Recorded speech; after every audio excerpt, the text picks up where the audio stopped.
Entonces, como el enfoque ecofisiológico lo que busca es interpretar la respuesta de un cultivo, de un genotipo, la especie, en función del ambiente, bueno, lo primero que tenemos que hacer es conocer el ambiente que tuvimos, ¿sí?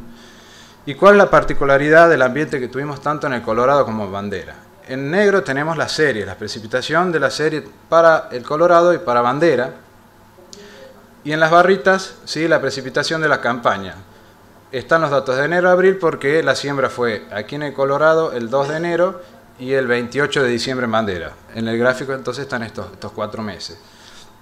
Y lo que se ve en ambas localidades, ¿sí?, que las precipitaciones estuvieron bien por debajo del promedio de la serie, indicando una sequía, ya que las lluvias fueron inferiores a la media. Y una sequía que en términos generales, ¿sí?, se fue acentuando, fue mayor conforme avanzó el ciclo del cultivo. En ambas localidades, con pequeñas variaciones a la distribución de la lluvia, la totalidad de las lluvias en el ciclo de los cultivos fue de alrededor de 140 milímetros. ¿Cómo se distribuyeron esas lluvias? En función de los grupos de madurez y sus diferencias fenológicas. En general, en verde siempre va a estar el Colorado y en rojo, al revés del nombre, va a estar Bandera, ¿sí? Ya van a ver por qué uno es verde y por qué otro es rojo. En lo que es la distribución, ¿sí?, la mayor cantidad de precipitaciones se concentraron en el periodo en donde predominó el crecimiento vegetativo y después las lluvias comenzaron a ser marcadamente inferiores, ¿sí? Entonces la sequía avanzó con el ciclo del cultivo, tanto en el Colorado como en Bandera, ¿sí? Y la totalidad, alrededor de 140. En el Colorado no hubo diferencias en las lluvias en los ciclos, pese a la diferencia en la fenología, y en Bandera hubo algunas pequeñas precipitaciones al final del ciclo que no tuvieron relevancia, que hicieron que, me olvidé de aclararle, el gradiente de colores es más oscuro, el grupo 5, y en la medida que vamos hacia colores más claros, vamos hacia los grupos más altos. O sea que esto es 5, 5909, este es 6, este es 7, y este es el grupo de madurez 8, ¿sí? En todos los casos. Entonces verde es el Colorado y el tono del verde indica el avance del grupo de madurez. Entonces les decía, menor precipitación en fase reproductiva, ¿sí?, desde el periodo de fijación de vainas en adelante, y similares precipitaciones entre localidades. En una de las diapositivas de la introducción les mencionaba que uno necesita conocer las precipitaciones en un lugar, pero necesita conocer la demanda, ¿sí? El dato de precipitación es un dato útil, pero si no sabemos cuánto necesita el ambiente, quedamos inconcluso en nuestro balance. Aquí está representado en el Colorado, en función de los grupos de madurez, ETC. La ETC es la evapotranspiración del cultivo, es la necesidad potencial, considerando cada variedad en particular en función de su longitud de ciclo, que necesitaría para esa localidad y en ese año particular para satisfacer sus necesidades.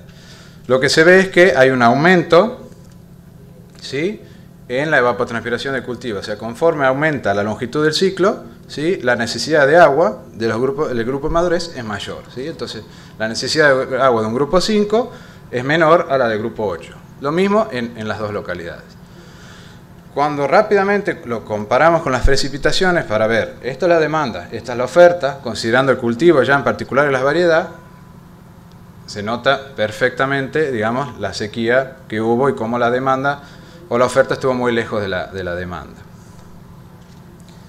¿Sí? Marcado déficit meteorológico. ¿Por qué meteorológico? Porque no estoy considerando en este balance el agua del suelo. Bueno, antes de adelantarme, entonces decíamos 140 milímetros, similar entre localidades. Uno podría haber esperado rendimientos similares. ¿Qué tenemos aquí? Rendimiento. Cada punto estas son las variedades, las vamos a ver más adelante. Verde, el Colorado. Rojo, Bandera. Igual cantidad de precipitaciones, rendimientos marcadamente diferentes entre localidades, ¿sí?, con una interacción, producto de una mayor caída de esta variedad que ya vamos a ver cuál es. Entonces, en ambientes donde la radiación, la temperatura, la humedad fue similar, precipitaciones similares, rendimientos absolutamente distintos. ¿Cuál es el componente que explicó las diferencias entre localidad? Aquí tenemos número de grano, ¿sí?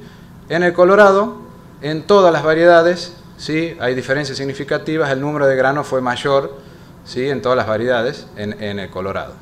Y el peso de grano, por una cuestión de compensación, ¿sí?, en Bandera, en donde el número fue menor, hubo un intento de compensar ese menor número de granos con el peso de grano, pero lógicamente no alcanzó a minimizar el efecto entre ambientes, ¿sí? Entonces, la conclusión entre ambientes agrometeorológicamente similares, rendimiento absolutamente contrastante.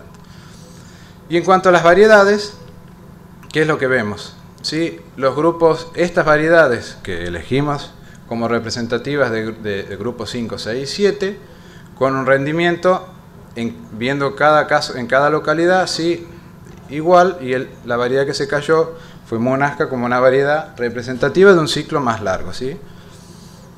Bueno, ¿y cuál fue el componente, lógicamente, que explicó esas diferencias? Fue el número de granos, ¿sí? Pero en Monasca se cayó no solo el número de granos, sino también hubo una caída significativa en el peso de grano, o sea que los dos componentes disminuyen. Entonces la pregunta que nos hacemos, ¿por qué las diferencias de rendimiento entre ambientes si el ambiente agrometeorológico fue similar? ¿Y por qué las diferencias entre grupos de madurez? Y vamos a avanzar en lo que es la discusión de las diferencias en el ambiente, ¿sí? Y nos vamos a basar en el modelo de Paciora. Aquí que tenemos evapotranspiración real, esto es lo medido, lo consumido, lo que consumieron cada una de las variedades en cada una de las localidades. No entremos en las diferencias entre líneas que son las variedades, sino lo primero que vemos es que independientemente de los días de la siembra, siempre el consumo fue mayor en el Colorado, donde el rendimiento fue mayor. ¿A qué se debieron esas diferencias si las precipitaciones fueron similares? Bueno, a la variación en el agua en el suelo. O sea, hubo un mayor consumo de agua acumulado en el perfil a la siembra, ¿sí? En promedio en todas las variedades en el Colorado respecto a Bandera. Y otra cosa más, que es muy importante en este ambiente en donde la sequía fue cada vez mayor con el avance del ciclo. Entre estas dos líneas tenemos, o mejor dicho, esta línea indica un momento promedio de R3 de todas las variedades, ¿sí? O sea que hubo entre la siembra y hasta R3 en promedio un poco más de 250 milímetros. Y esta diferencia es el consumo en la fase reproductiva de fijación de semillas y de determinación del peso de grano. Cuanto mayor esta diferencia, quiere decir que hubo un mayor consumo en los periodos más críticos para el cultivo. En el Colorado tenemos esa magnitud de diferencia y en Bandera mucho menor. O sea que en Bandera tuvimos menores consumos y en esa partición pre-periodo crítico, pre-R3, que lo tomamos como el inicio de fijación del número de semillas, en el Colorado, del total de consumo, un 40% estuvo distribuido en esos momentos críticos, mientras que en Bandera, solo un 25%, ¿sí? Bueno, ¿por qué esas diferencias en consumo? Bueno, la primera hipótesis, bueno, la humedad de la siembra era diferente, que está representado aquí, contenido volumétrico de agua, en función de la profundidad hasta los 2 metros. Verde, bueno, no les dije verde es porque rindió más, y rojo porque estábamos en el horno, digamos que rindió menos. Hay diferencias, pero estas diferencias no explican a priori las diferencias que hubo en consumo de agua. ¿Qué pasó a la cosecha? El Colorado, ¿sí? Hubo una marcada desecación del perfil, mucho mayor a la esperada, porque aquí se separaron las curvas, o sea, esto nos indica o que hubo un descenso en profundidad o un drenaje, pero especulamos porque en distintos ensayos estamos viendo que hay variación y consumo más allá de los 2 metros de profundidad. Y después, en el Colorado, en Bandera, perdón, en donde el rendimiento fue menor, el perfil no se secó de la misma manera. Entonces, la pregunta fue ¿por qué? Y bueno, consultamos, sabemos, digamos, de la presencia en Bandera de napas buenas, napas malas. Hablamos con varios técnicos, entre esos gente del grupo de Mercado y Yobashi, que están estudiando dinámicas de napas en distintos lugares del país, y nos aseguraron, bueno, vean qué pasa con el contenido de sales. Y aquí que tenemos en profundidad, ¿sí? La conductividad eléctrica del extracto de saturación, ¿sí? Un indicador del contenido de sales en el perfil. Estos son los valores promedio, ¿sí? En el Colorado, ¿sí? Menores a 1, ¿sí? Ninguna limitante. Y este es el perfil de la conductividad eléctrica del extracto de saturación en Bandera, ¿sí? En donde aumenta significativo, o sea, aumenta notoriamente. Y si ponemos un valor umbral de bibliografía, así como un valor de conductividad a partir del cual el rendimiento potencial de soja disminuye, como 5, vemos que desde los 80 centímetros en adelante la conductividad es mayor. Entonces, el agua disponible para el cultivo no es solo función de la cantidad de agua que hay, sino con la energía con la cual está retenida. Cuando tenemos sales, el potencial agua del suelo es menor, entonces si bien había agua disponible, estaba retenido con más fuerza, y eso hizo que el agua no esté disponible para la profundización de las raíces y para ser consumida.